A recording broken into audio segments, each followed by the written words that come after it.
Hello और नमस्कार मित्रों। हेलो मित्र के इस प्लेटफॉर्म पे अभी आप मुझे देख रहे हैं रॉय क्लासेस में, और अभी अभी यहाँ पे माननीय विधायक रमेश जायसवाल जी का आगमन होने वाला है।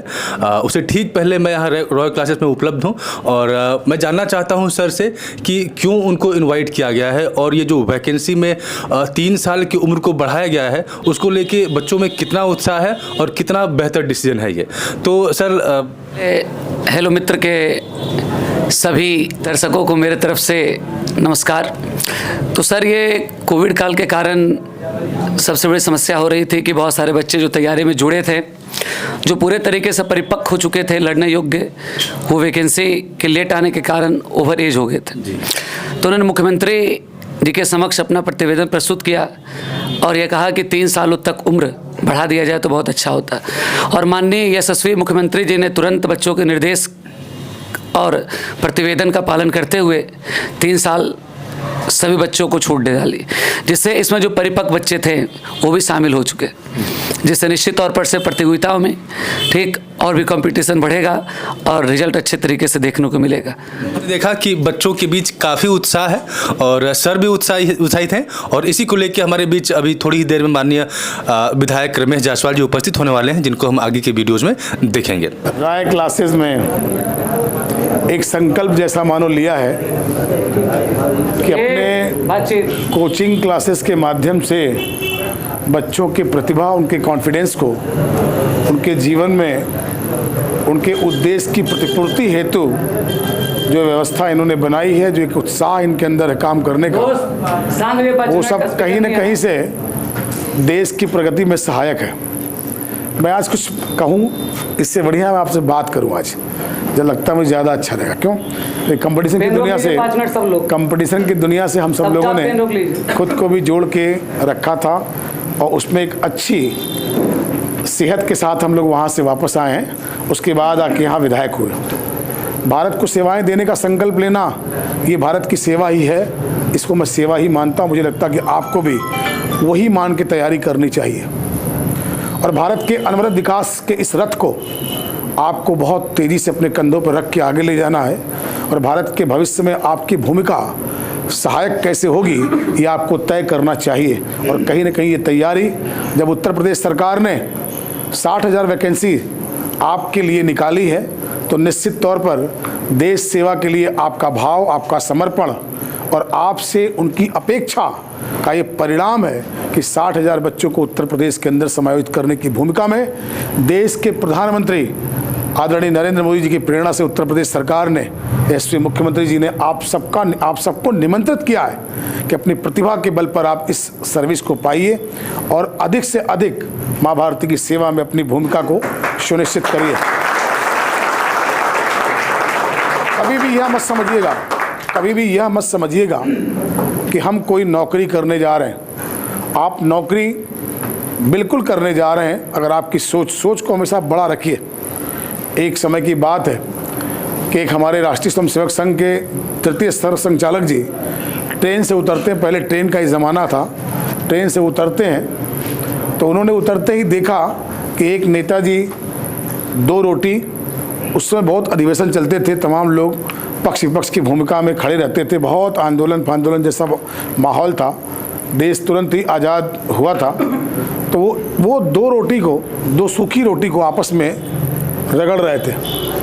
तो वो पूछे कि अरे भाई, ये आप नेताजी क्या कर रहे हैं? रोटी को रगड़ रहे हैं, इसमें तो तेल या कुछ है नहीं, ऐसा कुछ इसमें है तो नहीं, आप रगड़ क्यों रहे हैं? तो जवाब आया कि हम कल्पना करके इसको रगड़ रहे हैं, इसमें नमक और तेल दोनों है। तो तृतीय सरसंघ चालक ने कहा कि भारत एक ऐसी पवित्र धरा है जहाँ एक स्पिरिचुअल एनर्जी मिलती है सबको। लेने वाला कितना एग्रेसिव है, लेने वाला कितना तन्मयता से ले रहा है, ये उसके ऊपर डिपेंड करता है। बाकी भारत की इस धरा पर पूरे विश्व के अंदर एक ऐसा राष्ट्र भारत है जहाँ की धरती और ज़मीन को हम लोग माँ भारती के नाम से पूछते हैं, जानते हैं, मानते हैं। और इस धरती के रज को, इस धरती के उस मिट्टी को अपने माथे पर लगाकर गौरव का एहसास करते हैं कि माँ भारती के लिए सब कुछ समर्पित करने वाला भाव क्या रहा होगा उस समय जब देश गुलाम था, आज़ादी की ओर उन्मुख था, तो भारत में रहने वाले लोगों ने किस तरीके से सोचा होगा कि माँ भारती को आज़ाद कराना ही हमारा लक्ष्य था। उनका कोई और लक्ष्य था ही नहीं। उन्होंने कभी भी अपने भूत भविष्य की चिंता कभी नहीं की। कौन सी जिम्मेदारी मेरी है, हम किसी के लाल हैं, किसी के बेटे हैं, किसी के पति हैं, तो हमारी कौन सी जिम्मेदारी है। उनको लगा देश से बढ़ के, देश के लिए कुछ करने की जिम्मेदारी से बड़ी कोई दूसरी जिम्मेदारी नहीं हो सकती। इस नाते उन लोगों ने माँ भारती को आज़ाद कराने के लिए, इस रज की महत्ता को देश दुनिया में बताने के लिए कि भारतवासियों का मान सम्मान, यहाँ का वैभव अपने देश से जुड़ा हुआ है, अपने देश के साथ जुड़ा हुआ है, इस भाव को दर्शन में लाने के लिए अनंत काल तक इस गाथा को गाए जाने की भावना से देश पर अपने सब कुछ न्यौछावर कर दिया। अपने शरीर के अंदर रक्त वाहिकाओं में बहने वाले कतरे कतरे को, लहू को माँ भारती को समर्पित किया था। तब जाके देश आज़ाद हुआ था। उनका लक्ष्य था आज़ादी। और आज देश के प्रधानमंत्री ने ये आह्वान किया है कि आप सभी नौजवानों से आह्वान किया, हम सबसे आह्वान किया है कि देश को परम वैभव पर ले जाना है। देश को 2047 तक विश्व गुरु बनाने की संकल्पना को मूर्त रूप देने के लिए देश के यशस्वी प्रधानमंत्री जी ने पूरे के पूरे भारतवासियों का आह्वान किया है। उनका प्यार, समर्थन और आशीर्वाद की अपेक्षा की है। आपने देखा होगा गांव-गांव में एक मोदी जी के गारंटी का रथ चल रहा है। मानो ये रथ नहीं, अश्वमेध यज्ञ का घोड़ा उन्होंने छोड़ा है और उसमें समर्थन, सहयोग और उनके आशीर्वाद, जन जन के आशीर्वाद की अपेक्षा उन्होंने की है कि 2047 का भारत स्वर्णिम भारत होगा। 2047 का भारत हमारा भारत होगा, जो विश्व के पटल पर सारे के सारे देश भारत के आसपास घूमेंगे, चाहे वो आर्थिक व्यवस्था में हो, चाहे निर्यात की व्यवस्था में हो, चाहे सीमाओं के विस्तार की व्यवस्था में हो, सैन्य बल के आधार पर हो, भारत के अंदर उत्पादकता की क्षमता के आधार पर हो, भारत के रासायनिक चीज़ों के उपयोग की महत्व को जानने के विषय में बात हो। हर क्षेत्र में भारत तेज़ी से आगे बढ़ रहा है। कल का भारत आयातक भारत था, आप लोग पढ़ते होंगे। कल का भारत विकासशील भारत था।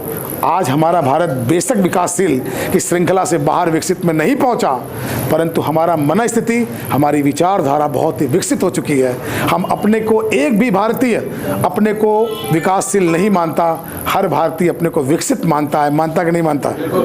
मानता नहीं मानता है? आपको ये मान के तैयारी करनी चाहिए कि हमसे बुद्धिमान इस दुनिया में, इस विश्व में कोई भी नहीं है। हम सबसे ज़्यादा बुद्धिमान हैं। हमारा कॉन्फिडेंस, हमारे रज में, हमारे इस मिट्टी के अंदर जो एक एनर्जी हमको मिलती है, वह विश्व के किसी देश में नहीं मिलती है। हम भारत के लाल हैं और भारत पर सब कुछ समर्पित करेंगे।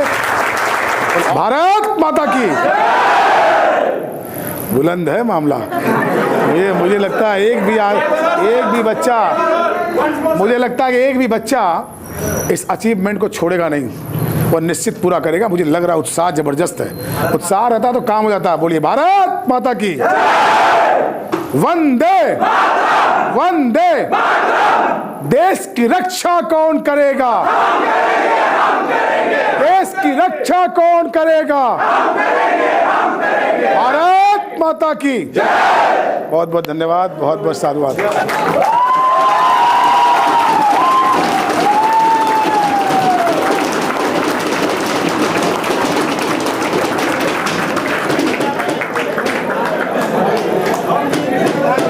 तो अभी आप रॉय क्लासेस में माननीय विधायक रमेश जायसवाल जी को सुन रहे थे।